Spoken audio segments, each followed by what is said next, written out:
आपला YouTube channel golden food recipes and व्लॉग्समध्ये तुम्हाला सर्वांचं खूप खूप मनापासून स्वागत। आज आपण बनवतोय ओल्या नारळाची खीर। तर आपल्याकडे ओला नारळ आहे, तो फोडून आपण घेऊयात। पाणी देखील त्याच्यातलं काढून घ्यायचं आहे। नारळाचे अशी साल काढून घ्यायची आहे आपल्याला, आणि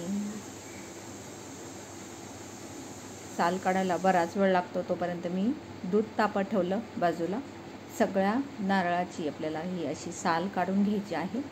आणि साल काढायच्या अगोदर हे नारळ फोडल्यानंतर त्याला बराचसा कचरा लागतो नारळाच्या शेंडेचा, तर ते तुकडे मी चांगले धुवून घेतले आणि मग साल काढून बारीक स्लाइस करून घेतल्या। आणि म्हणजे मिक्सरच्या भांड्यामध्ये असा बारीक आपल्याला नारळ करता येतो। जो सुका नारळाचा बुरादा भेटतो ना, डेसिकेटेड कोकोनट, तर तसा आपल्याला बनवायचा आहे। तर आपण चांगला असा फिरवून घेतला आहे साल काढून मस्त। आता कढई ठेवूयात। नॉनस्टिक कढई ठेवली आहे, त्याच्यामध्ये 1 चमचाभर तूप घालू आणि ह्या तुपावरती आपल्याला हा ओला नारळ साल काढून आपण जो एकदम बारीक करून घेतला आहे, पाणी न घालता बारीक करायचा। जेवढा बारीक करता येईल तेवढा बारीक, एकदम डेसिकेटेड कोकोनटसारखा सगळा आपण काढून घेऊयात। आणि मंद आचेवरती त्याला चांगला आपल्याला परतून घ्यायचा आहे। अजिबात करपला नाही पाहिजे, सारखा हलवत राहायचं आहे। खालची बाजू वरती झाली पाहिजे सारखी। आता आपण बाजूला एका पॅनमध्ये 1 कपभर चांगलं उकळलेलं दूध होतं, ते काढून घेतलेलं आहे। सोबतच आता आपण त्याच्यामध्ये साखर घालणार आहोत। तर साखर चवीनुसार घालायची आहे।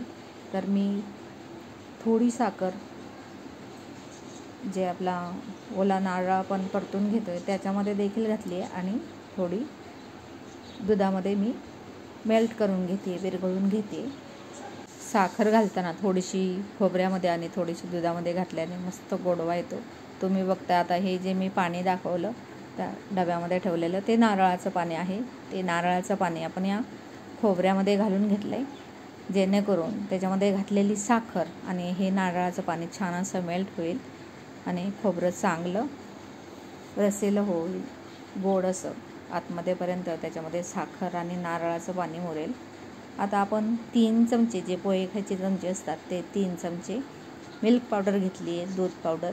तर ही दूध पावडर, हे थोडंसं थंड दूध मी घेतलेलं आहे, त्याच्यामध्ये मी घालणार होती, पण जे पॅनमध्ये आपण दूध घेतलं ते कोमट झालं होतं, त्याच्यामुळे मी त्याच्यामध्येच घातली डायरेक्ट। आणि जे थंड दूध घेतलं होतं ते त्याच्यामध्ये घालून घेतलं, म्हणजे नॉर्मल टेम्परेचर झालं आणि मिल्क पावडरच्या गुठळ्या झाल्या नाहीत। तर छान अशी मी ती मिक्स करून घेतली।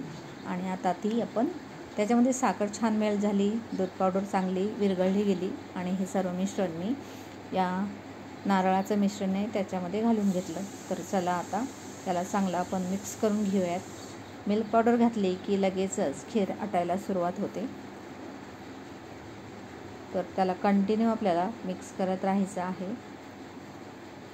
तर मध्ये मी थोडा वेळ गॅस मोठा केला, अर्धा मिनिट, आणि छान अशी ही खीर शिजवून घेतलेली आहे मोठ्या गॅसवरती। अर्धा मिनिटामध्ये छान ही मस्त आटली जाते। आपल्याला जेवढी घट्ट हवी तेवढी आपण ही खीर ठेवू शकतो। जर जास्तच आटवली यात तर याचीच बासुंदी किंवा मग त्याचीच तुम्हाला बर्फी देखील करता येईल। अशाच पद्धतीने थोडीशी मिल्क पावडर किंवा खवा जास्त घातला तर मस्त अशी बर्फी मिठाई तयार होईल।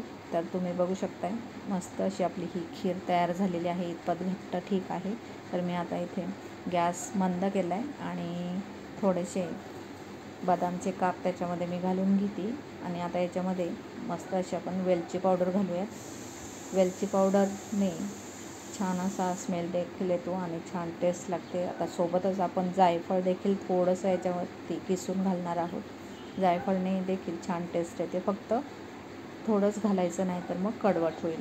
तर जायफळ, वेलची पावडर आणि थोडेसे ड्रायफ्रूट घालून खीर चांगली मिक्स करून घेतली, आणि छान अशी आपली नारळाची खीर तयार झालेली आहे। झटपट होणारी ही खीर आहे।